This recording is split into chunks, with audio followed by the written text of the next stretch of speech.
Reclamar máis médicos e denunciar a privatización da sanidade pública. Con estes dous obxectivos, dúcias de persoas volveron a ir á rúa en Ribeira, onde as listas de espera en primaria poden chegar a demorarse ata 3 semanas. Aínda peor está a situación en Aguiño, con 2 baixas de cubrir e as axendas pechadas.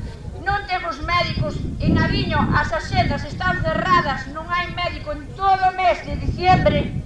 En Ribeira dixeron que tardan hasta 3 semanas tamén. Somos números para algúns responsables políticos ou somos personas?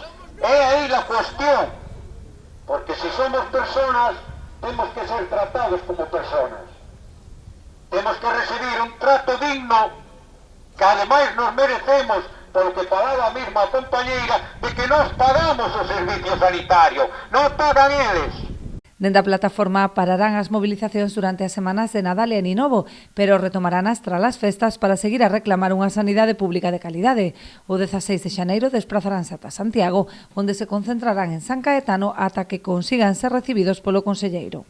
O BNG volveu sumarse á reivindicación da plataforma exixindo a dotación de medios técnicos e humanos que garantan unha asistencia digna, máis se cabe nesta época de maior incidencia da gripe. Así mesmo, o voceiro local do BNG criticou a falla de apoio do actual goberno municipal, que non se postula do lado dos veciños nas súas lexítimas reclamacións. O conselleiro de Sanidade mente unha e outra vez dicindo que non hai profesionais sanitarios, pero vamos a dar un dato dende Ribeira.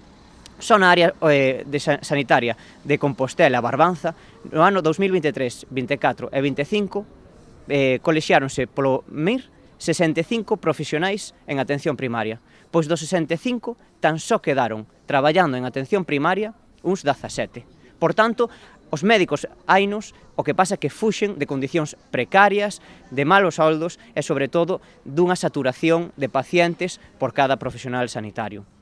E, ademais, temos que incidir que dende Ribeira os veciños e veciñas que se concentran cada semana o están facendo sen a axuda do goberno municipal.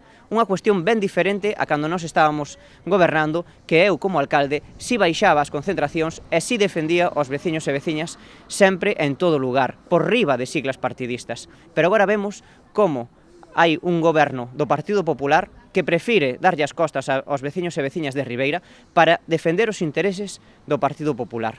Entre Partido Popular e veciños e veciñas, a nova alcaldesa de Ribeira, María San Pedro, escolle sempre os intereses do Partido Popular.